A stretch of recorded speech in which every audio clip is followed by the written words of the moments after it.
Halo, apa kabar? Senang sekali bisa kembali menjumpai Anda semua dalam program Off the Record, membaca berita di balik berita. Bersama kami, saya Subeno Arif. Dan saya Gebeta, senang sekali menjumpai Ya, teman-teman. ya, seperti janji kita sebelumnya, pada Mhm. episode sebelumnya kita akan membahas hari-hari yang sibuk bagi eh, Pak Joko Widodo dan Mbak Agi waktu itu menyebutnya kepontal-pontal katanya begitu bahasanya. Nggak tahu Anda yang nggak paham bahasa Jawa silahkan cari aja di kamus itu apa istilahnya kepontal-pontal itu ya. Karena bahasa itu berkaitan dengan rasa ya kadang-kadang banyak Ya. sekali bahasa-bahasa dalam bahasa Jawa yang tidak bisa diterjemahkan secara letterlek berkaitan Mhm. artinya apa. Artinya oke tapi rasa bahasanya nggak dapet tuh kan gitu ya. Tetap dibilang terbirit-birit beda dengan terbirit-birit gitu ya. Terpontal-pontal ya sudah lah pokoknya itu terpontal-pontal lah ya. Iya ya Mas Ersu. Jadi kita lanjutkan ya janji kita sebelumnya, yaitu bahwa pada hari Selasa itu betul-betul Jokowi itu kasus hukum, dikeroyok kasus hukum. Hmm. Bagaimana orang-orang ini memperkarakan dia. Hmm. Jadi tidak hanya memang yang paling terkenal mungkin RRT, Roy Suryo, Rismon, dan juga Dr. Tifa. Tapi pada kenyataannya ternyata banyak sekali yang melaporkan dan masih berproses di mana-mana begitu. Jadi setidaknya ada tiga kita sudah sebutkan di episode sebelumnya, yaitu sidang perdana judicial review atau uji materi di MK, yaitu yang siapakah yang menggugat gitu, yang menguji materi, yaitu Roy Suryo CS, RRT lagi, beserta dengan para pengacaranya, pendampingnya, yaitu Refli Harun dan Hmm. kawan-kawan Nah, juga. cocok nih kalau Refli Harun kan sebenarnya dia kan ahlinya hukum tata Tata negara, negara ya cocok dia. betul.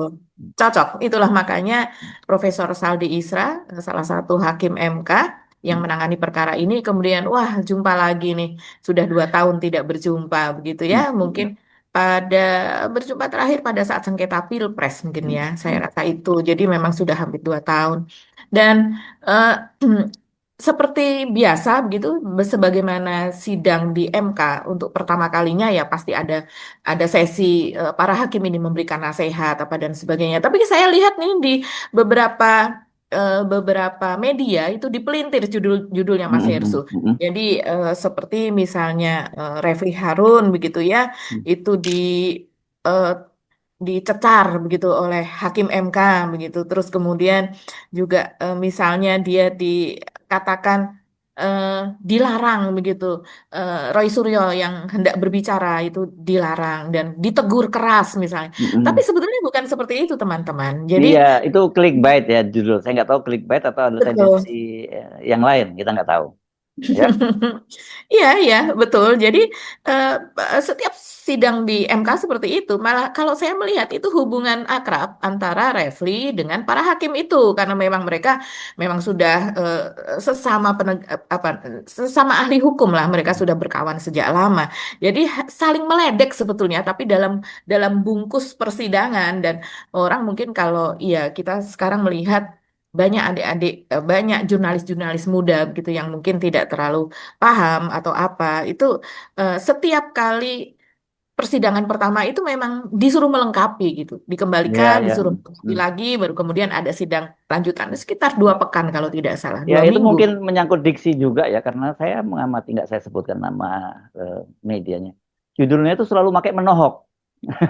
Mbak Agi pasti tahu ya, media apa itu. Saya kadang-kadang bingung, apa ini sih redakturnya kekurangan diksi atau apa gitu, atau dia maksudnya membuat itu clickbait, tapi clickbait ya jangan menohok dulu dong gitu ya. Cari dong judul yang kan banyak judul-judul lain gitu. Ini sekedar saran aja ya, bukan merasa kita sok tahu gitu ya. Iya, iya, betul. Eh, apa yang jelas ya pada persidangan kemarin kalau saya perhatikan itu memang eh, prinsipal, yaitu mereka yang mengajukan RRT ini kan memang tidak boleh untuk berbicara. Nanti akan ada sesinya tersendiri, akan ada pemeriksaan, mereka ditanya apa dan sebagainya. Itu ada sesi tersendiri, sesi persidangan tersendiri yang tentu saja juga sudah disiapkan. Kan setiap persidangan itu selalu ada disebutkan materinya apa begitu. Materi pemeriksaan kah atau materi masih pemeriksaan alat bukti, ataukah saksi atau ahli apa dan sebagainya. Jadi, tapi yang jelas kemudian pada saat akan berlangsungnya persidangan di MK, ini sudah ada jumpa pers lah ini dari tim RRT dan kemudian kita tahu salah satu poinnya adalah RRT Roy Rismond dan juga Tifa ini keberatan dengan masih dipidana dengan pasal-pasal lama karena sekarang kan KUHP, KUHP dan sebagainya itu sudah berganti begitu Mas Hersu. Dan kemudian juga memang ada ada saat kita melihat yang dijadikan judul-judul clickbait tadi adalah bagaimana Saldi Isra ini menolak permintaan dari Refli Harun untuk prinsipalnya atau kliennya ini berbicara dan makanya dikatakan Anda kan sudah tahu aturannya ya itu tidak bisa begitu jadi nggak usah coba-coba begitu. Tentu saya rasa dan Refli tertawa lebar. Jadi saya rasa itu bukan ditegur keras tapi semacam apa ya semacam saling sudah mengetahui begitu ya. Ya, Eh, ya, eh, itu dia makanya saya juga sempat sempat penasaran gitu dengan judul itu gitu. Apa sih maksudnya? Karena kita kan tahu bagaimana hubungan antara Refli dengan Profesor Saldi Isra ini karena mungkin mungkin pembimbingnya kalau tidak salah karena Refli ini kan doktornya dari UNAN juga dari Padang juga hmm. kan gitu. Iya, iya, iya. Jadi itu yang kemarin itu berlangsung salah satu persidangan yang membicarakan soal ijazah Jokowi. Hmm. Jadi lagi-lagi ini yang dipersoalkan adalah soal bagaimana RRT ini dituntut dan Hmm. menjadi tersangka akibat dari laporan Jokowi. Hmm. Yaitu juga sempat disinggung bahwa Jokowi itu adalah tokoh publik begitu dan sebagainya. Jadi kemudian sangat wajar kalau kemudian ijazahnya itu diteliti dan itu adalah dalam rangka penelitian dijelaskan oleh Refli ketika ditanya apa legal standingnya yaitu bahwa mereka ini semua adalah peneliti bahkan salah satu yaitu Dokter Tifa itu saat ini sedang menempuh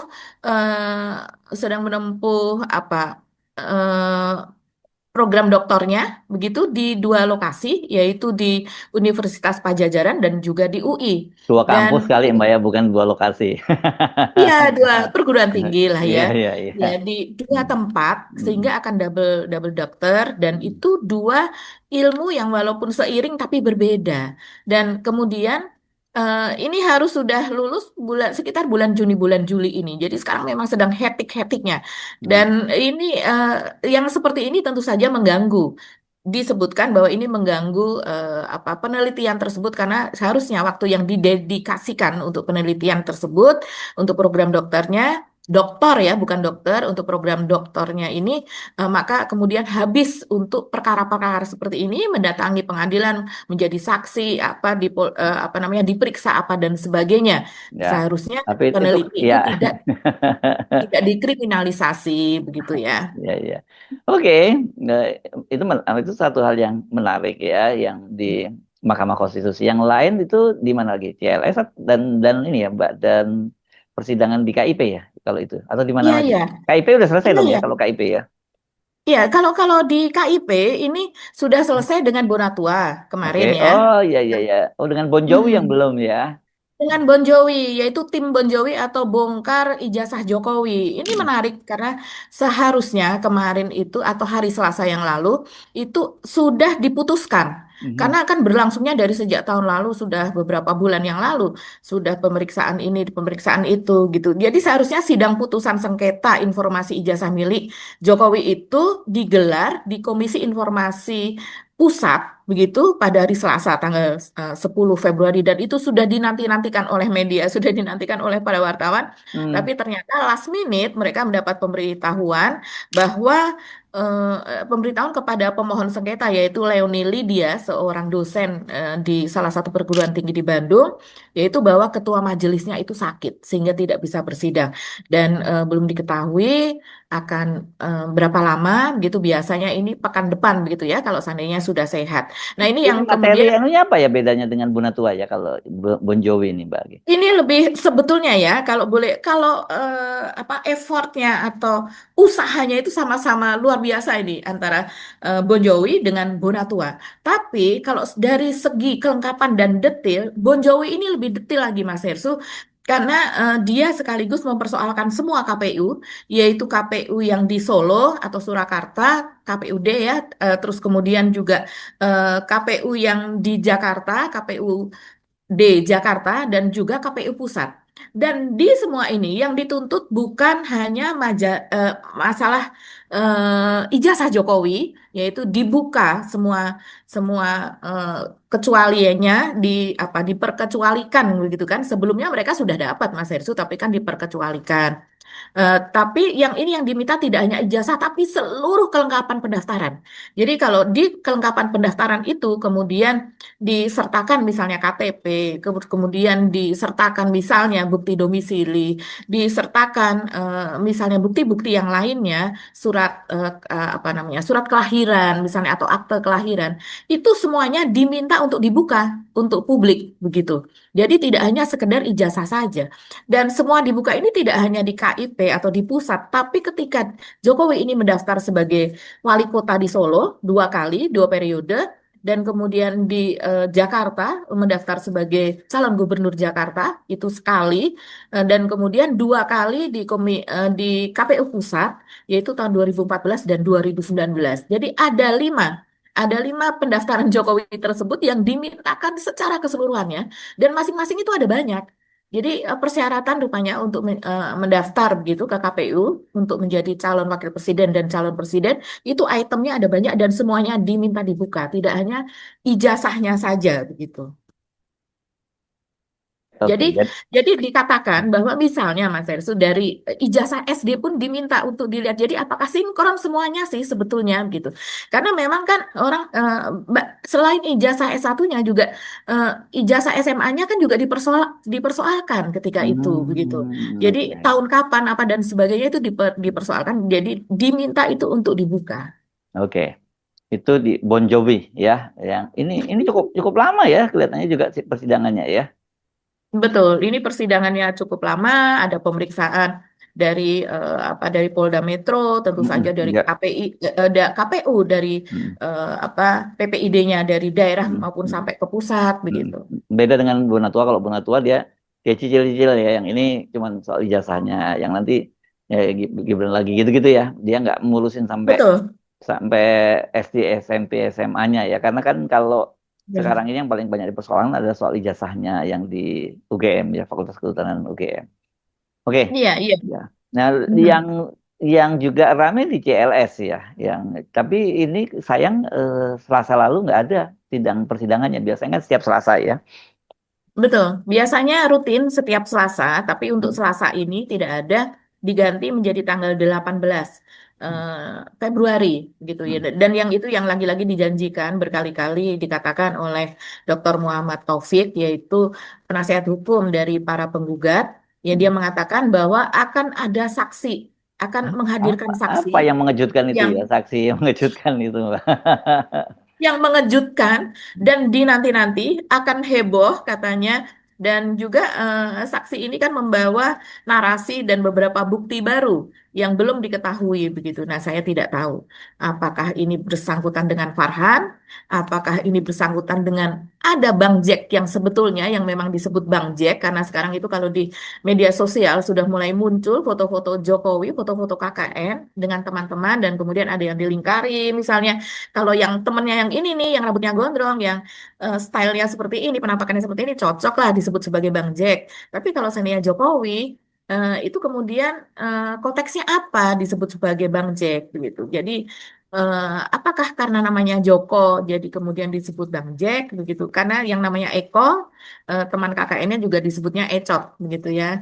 Jadi ini masih tanda tanya, tapi kan kita tahu Mas Irsu ada seseorang yang waktu pada persidangan Selasa yang lalu mendatangi eh, Pengadilan Negeri Solo dan kemudian mengungkapkan bahwa dia tahu siapakah orang yang KKN sebetulnya, yang sekarang disebutkan itu Jokowi, padahal ada orang lain. Nah, apakah itu begitu yang akan dibawa untuk bersaksi, atau orang yang dia sebutkan yang ditemui di tempat lain itu yang kemudian bersedia untuk bersaksi bahwa sayalah orangnya gitu, alumni Hmm. UGM? Kita masih, ini masih misteri ini. Ya, Ya, patut layak karena untuk kita tunggu. dia waktu itu kan Bang Jack ini, kita tahu nggak tahu yang disebut Jokowi itu kan dia yang disebut menjadi koordinator ya waktu itu. Betul. Tapi kan ada Mhm. dari Farhan gitu, seorang apa ini netizen juga lah kita tanya dia, ya Mhm. aktif, media sosial aktif di TikTok kalau nggak salah dia ya, itu yang juga Mhm. melakukan investigasi dan dia ketemu dengan seorang, orang saya sama namanya Herwindra atau siapa saya lupa Pak kemarin itu, Mhm. eh, Maharindra kalau tidak salah. Maharindra ya Maharindra Mhm. yang katanya dialah koordinator untuk KKN di Ketoyan. Nah, siapa dia ini? Nah, itu tadi Mbak Agi ngasih clue-clue tadi. Nah, itu menarik memang untuk dilanjutkan karena kemarin kan kita juga terkejut ya ketika saya kalau saya mencatat setidaknya dari saksi yang dihadirkan itu ya Dwi Rince sama siapa tadi satunya lagi saya lupa ya ibu Ya. ya dua Mhm. ibu itu kan mereka mengaku bahwa pada waktu itu Pak Jokowi nggak pakai kacamata pada waktu di Mhm. tapi dia bilang nggak tahu kalau waktu di ruangan ketika di dalam kamar sedang baca terus dia pakai kacamata gitu satu satu. Yang kedua, nah yang paling mengejutkan kan karena fotonya itu katanya disiapkan oleh Bareskrim. Ini sebenarnya soal serius loh ya ini yang nggak boleh terjadi semacam ini. Katakanlah Betul. misalnya begini, Mhm. eh, Mhm. Bareskrim yang punya foto-foto itu gitu ya kemudian dan terus kemudian dicetak baru dan sebagainya ya mestinya nggak boleh diberikan itu tanpa permohonan dan kemudian harusnya juga nggak boleh juga sih ini diberitahu bahwa itu dicetak dari Bareskrim kan gitu itu yang jadi ngerusak citra Polri loh jadinya seperti itu kan membuat orang jadi menduga-duga pantesan gitu oh berarti ada main dengan Bareskrim jadi kan gitu yang persepsi publik yang saya kira itu susah untuk di ini dan itu makin merusak sebenarnya citranya Pak Jokowi dan juga pengacaranya kan gitu dan juga ini siapa saksinya itu jadi nggak kredibel gitunya. Iya, tapi kalau dari sisi kita bersyukur ya Mas Hersu, dari Oh gitu sisi ya. pihak, kalau saya melihatnya pengadilan itu harus jujur ya. Dalam hal Ya. ini kita bisa melihat tangan Allah, tangan Tuhan itu bekerja. Jadi Hmm. manusia boleh merancang seperti apapun, sedetil apapun, tapi pasti ada yang miss. Nah, itu Jadi namanya no perfect crime ya, Mbak Agi ya, gitu ya, ya. Nah, betul. nah, Mhm. ya, Nah, ya. jangan jangan sampai kepolisian menjadi partner in crime. Ah, ya, Iya ya, kan, ya. kalau kita melihat seharusnya tidak boleh terlihat seperti itu. Tapi kemudian yang menarik juga kemarin pada saat saksi ini Yohana ya kalau tidak salah Oh, namanya, Yohana dan Rince, ya, ya, ya. ya, Nah, ketika Ibu Yohana ini mengatakan itu dan iya ini fotonya dari Bareskrim. hmm. Eh, oh, dari Bareskrim. Terima kasih, Kemudian terima kasih, terima kasih. Karena terima ya, ya, kasih sampai 3 kali. ya harus berterima kasih karena itu adalah kesaksian yang kalau sekarang itu Kunci itu daging, Kak, saksi kunci dagingnya itu itu, gitu. daging banget, iya. Iya, iya. Dan kita melihat bagaimana Irfan yaitu kuasa hukum dari Jokowi, dari pihak Jokowi itu kicep gitu ya, speechless dia tidak bisa kemudian menanggapi, oh enggak, sebetulnya bukan dari Bareskrim, sebetulnya itu salah misalnya salah informasi atau nggak bisa lagi berkelit gitu karena yang ngomong adalah saksinya dia yang sudah di bawah sumpah gitu, yang Iya. sudah di yang sumpah di bawah kitab suci, kemudian dengan polosnya nyeplos begitu saja, dan kita bisa bayangkan dari Bareskrim itu diberikan kepada si pengacara, kepada si penasehat hukumnya tuh kemudian di sidang diperlihatkan dan tentunya ini juga sudah diberitahu nanti kamu akan dikasih tahu diperlihatkan foto-foto ini foto dari mana, foto dari dicetak oleh Bareskrim Iya, yang itu sebetulnya pengacaranya juga dilihat kok ya ya. dikasih tahu seperti itu. Ya, karena mungkin step by stepnya ini kan dia maju untuk melihat foto itu atas skenario pengacara. Jadi sesi Iya, iya, Kak. pertanyaan Maksudnya nasihat pengacaranya hukum kenapa ya. memberitahu bahwa itu dari kan itu pasti dari pengacaranya kenapa dari diberitahu itu dari Barreskrim kan gitu kan Iya, bisa aja iya. ini punya kopi Pak Pak Jokowi masih nyimpen ini ingat nggak dulu kan gitu ah parah juga ini Pak Pak JB Irfan ini. Iya, makanya sampai saat ini posisinya kalau menurut Pak Taufik ini sudah babak belur gitu ya. Mereka sudah babak belur untuk mengembalikan citra bahwa jujur begitu apa adanya begitu kan. Nah, kita mungkin ke apa melangkah ke selanjutnya ya Mas Hersu. Apa yang terjadi pada hari Selasa ini? Salah satunya itu adalah pemeriksaan para saksi fakta di Polda Metro Jaya. Jadi kemarin kan berkas-berkas yang sudah diserahkan kepada kejaksaan yaitu soal tersangka RRT ini yang dilaporkan oleh Jokowi. itu kan dikembalikan, artinya Nah, P19 untuk ya. dilengkapi. Yaitu salah satunya harus dilengkapi lagi pemeriksaan ahli karena sebelumnya tidak ada pemeriksaan ahli dan juga didalami lagi para saksi. Nah, ini para saksi ya, sebelumnya ada ahli-ahli ya. Nah, kalau hari Selasa kemarin itu adalah para saksi. Saksinya yaitu yang satu Edi Mulyadi, ini teman kita juga. Edi Mulyadi ini menceritakan soal karena dia ikut ke Solo pada bulan Oh, April hmm, 2025, maaf, ikut ke UGM, ikut ke UGM hmm, pada saat ada acara pertemuan antara Roy Suryo CS ini dengan pihak UGM, di mana pihak UGM ini diwakili oleh wakil rektor apa dan sebagainya yang katanya jumlahnya ada 16. Dan selain wakil rektor juga para alumni UGM, teman-teman Jokowi hadir di situ. Sementara Begitu juga Roy dengan Suryo Mega. dibatasi ya, Roy Suryo dan kawan kan dibatasi berapa kemarin? Sementara Roy Lima Suryo orang dan ya. kawan-kawan dibatasi, betul. Nah, Yang tadi hanya 3 orang, akhirnya kalau tidak salah ada 5 orang begitu ya. ya. Mohon Hmm. maaf kalau salah ya. Ini Dikeroyok berdasarkan lah ingat. berarti di situ ya berarti mereka ya. Betul, dan itu sudah diprotes awalnya. Hmm. Dan sebelumnya sudah diberikan surat kepada UGM bahwa mereka ini ingin melihat sekian banyak, ada sekian puluh Mas Hersu, Oh, berkas begitu yang ingin mereka lihat. Jadi kalau skripsi saja kan ada beberapa berkasnya. Eh, kalau kita tahu ya, laporan skripsi itu ada judulnya di bagian depan, kemudian ada lembar pengesahannya, ada lembar penandatanganan dari pembimbingnya, terus kemudian ada tubuhnya, ada isinya, yaitu tentang skripsinya itu sendiri yang bagaimana disebutkan di situ kan bisa dilihat bentuk apa bentuk ketikannya ataukah bentuk cetakannya apa seperti apa begitu. hmm, hmm, Dan itu ingin dihadirkan begitu juga skripsi yang asli sehingga terlihat juga apakah kertasnya itu kertas yang baru ataukah kertas lama begitu ataukah skripsi itu sengaja dibuat ketika ada gugatan begitu ya ketika itu ada apa tuduhan dari Bambang Tri soal kepalsuan dari ijazah Jokowi dan sebagainya. Jadi artinya baru dibuat beberapa tahun belakangan ataukah memang skripsi asli. Itu kan yang ingin dilihat selain dari ya, soal ijazah, soal apa dan sebagainya. Jadi banyak sekali dan ternyata itu tidak dihadirkan sama sekali sampai akhirnya ini berdasarkan kesaksian dari Mas Edi Mulyadi itu bahwa akhirnya pada last minute itu dikeluarkan karena mereka mengancam akan walkout.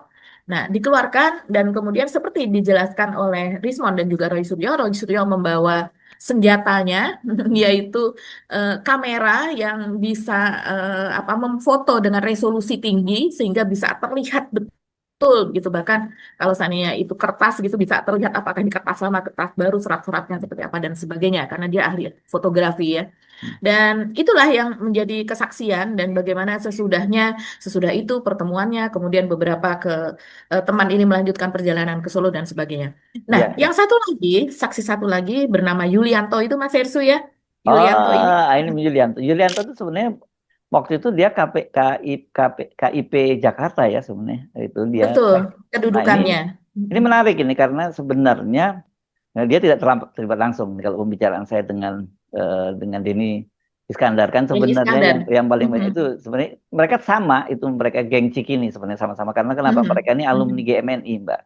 Jadi Betul, ya, GMNI ini adalah organisasi pemudanya PNI kalau dulu ya sebenarnya kemudian ya, akhirnya banyak yang kemudian ke PDI dan ke ke PDIP PDIP, belakangannya. ya. Jadi memang pada waktu itu sebenarnya Denny Iskandar yang menerima ijazahnya Jokowi itu karena apa? Mhm. Karena kan dia sekretaris Bapilu seingat saya kalau tidak salah yang tugasnya Mhm. memang untuk mengirimkan itu akhirnya kan yang mengirim dokumen itu ke KPU juga bersama dengan Denny Iskandar pada waktu itu yang ngirim. Nah, yang Betul. menarik memang Denny Iskandar waktu itu dia sendiri menyatakan itu bahwa lo kok beda ini antara antara foto sama orang yang ada duduk depannya kan Pak Jokowinya duduk di depan kan seperti begini kan di depannya gitu ya kira-kira seperti itulah kalau saya bayangkan kan dan pada waktu itu soal keanehan itu sudah dilaporkan ke Taufik Imas sesungguhnya gitu Taufik Imas kan Mhm. pada waktu nggak menginginkan Jokowi yang sebagai ya, Betul. calon gubernur yang diinginkan adalah Volker berpasangan dengan Adang Ruyatna Maijen Adang Ruyatna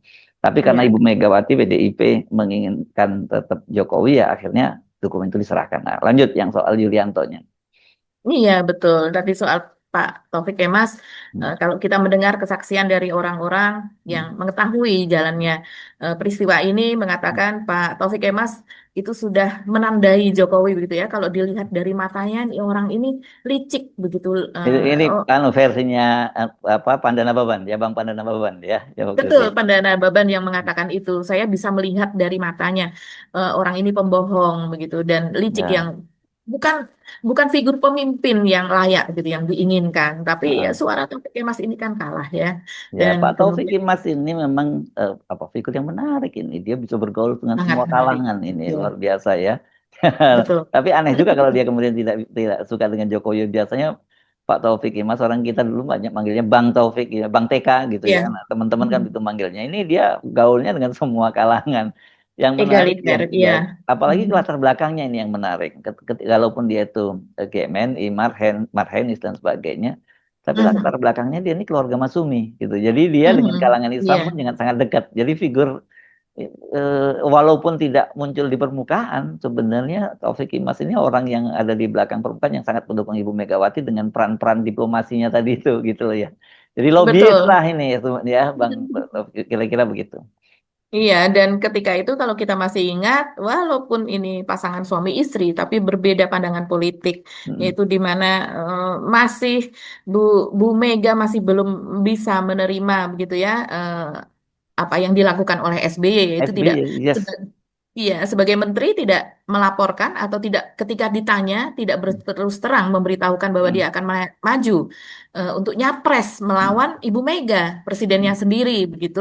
Jadi sepertinya itu masih kecewanya itu masih eh, Nah, apa masih melekat. Sementara sampai Taufik sekarang Kemas kalau sudah itu. bersahabat, ya.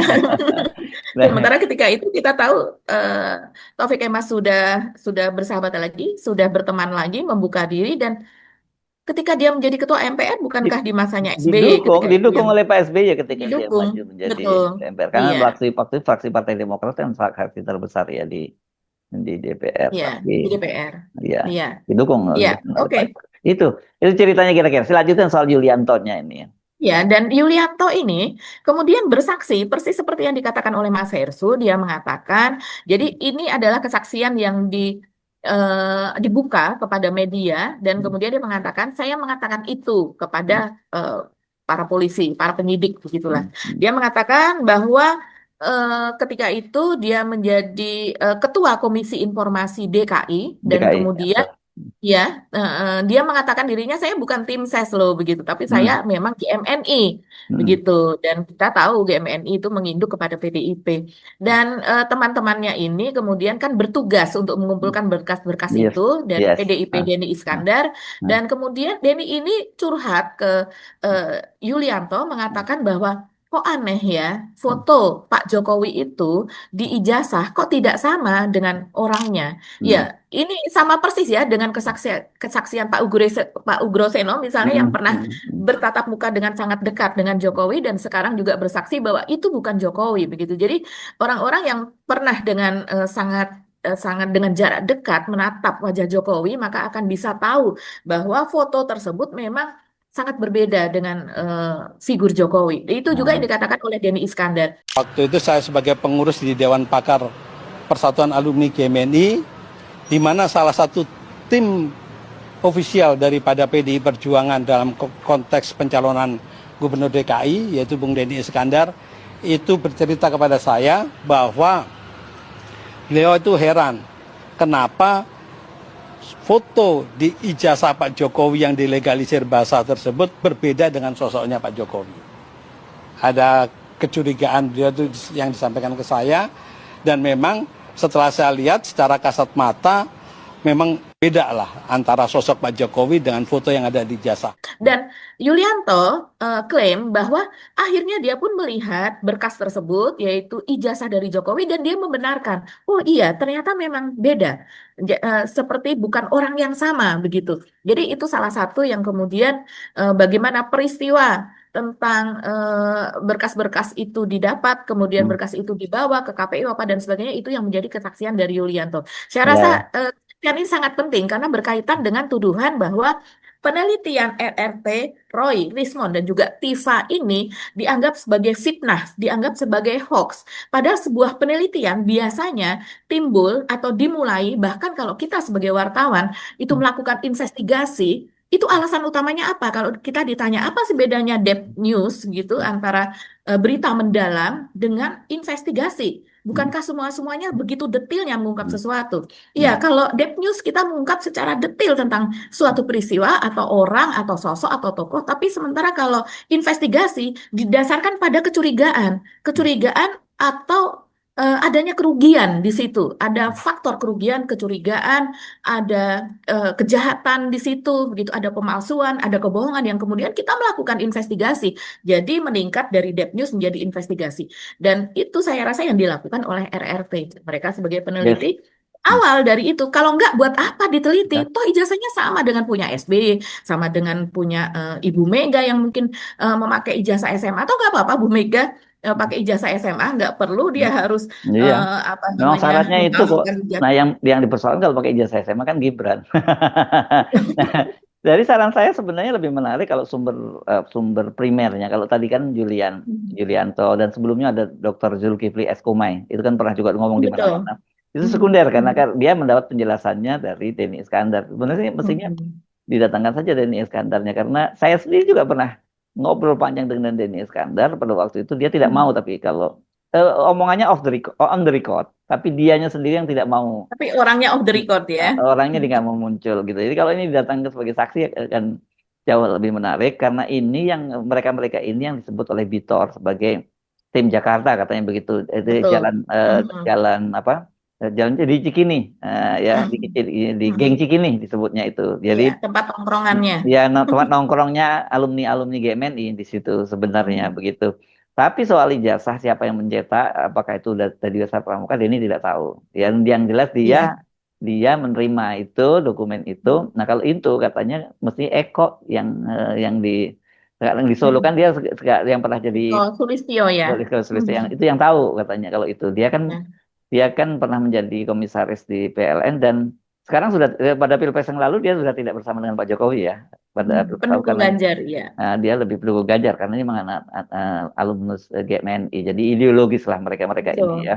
Hmm. Bukan Hmm. orang-orang yang pragmatis di situ gitulah kira-kiranya jadi puzzle-nya sebenarnya mesti dilengkapi tuh supaya jadi menarik gitu jadi saya menyarankan sebenarnya ini trio RRT kalau bisa ketemu sama Mas Eko Sulistyo ini sebenarnya teman lama saya juga ini dulu waktu sama-sama aktivis di pers mahasiswa ini tahun 80-an ya dan juga Denny Iskandar. Itu kan puzzle-nya akan makin lengkap kalau dua orang ini yang Betul. karena Hmm. Bitor sendiri kan juga hanya mendengar kan begitu. Kalau Iya. mereka ini ada Betul. di situ lah gitu. Oh, Hmm. tapi Hmm. sebenarnya bukan Eko ya yang kalau menurut Denny Iskandar yang harus dikejar itu ada satu orang saya lupa namanya pada waktu itu dia dia sebutkan tapi ada di konten saya sebelumnya itu nama orang itu Hmm. eh, eh, saya lupa nama persisnya kalau berkaitan dengan pasar pramuka dia yang harus dikejar gitu. Itu menarik ini Mbak Agi ya. Iya, iya betul. Jadi itulah kita bisa melihat di di masa seharusnya dia menjadi negarawan, Hmm. seharusnya dia menjadi contoh, menjadi bapak bangsa begitu. Ternyata betul-betul Jokowi ini kepontal-pontal, belum dia Wah, mengurusi sakitnya. Yang kepontal-pontal kita tadi. tahu, yang kita tahu Itu dari sakitnya muncul saja. juga akhirnya itu Bisa kalimat itu. kebayang Mas Hersu, Iya. di usia itu yang Hmm. dimana mungkin tidak perlu ada berbagai masalah saja itu harus bertemu dengan psikolog atau psikiater karena banyak orang yang Yes. dengan jabatan sangat tinggi selama bertahun-tahun dia kemudian mengalami post power syndrome, mengalami yang apa gangguan semacam gangguan gitu ya karena tidak dikawal dengan pasukan yang besar, tidak kemudian ada nguing-nguing apa dan sebagainya lagi sudah eh, dan sebagainya. Tanpa itu pun sebetulnya sudah berat masa Oke. transisi itu. Tapi ternyata sekarang ditambahi dengan sakitnya Jokowi yang bagaimana kita tahu, dokter mengatakan kena matahari aja tidak gitu, jangan sampai terkena matahari karena sakitnya itu rentan terhadap hal tersebut. Dan kita tahu sekarang warna kulit Jokowi, mohon maaf itu sudah yang sebelumnya itu sawo matang, sekarang berubah menjadi merah jambu atau ngeping. Bahkan ada rekamannya seseorang ibu yang bertemu dengan Pak Jokowi secara spontan ketika ditanya oleh Bambang Saptono itu ya orang yang setiap hari nongkrong di rumah Jokowi, dia mengatakan ternyata Pak Jokowi itu putih banget ya gitu.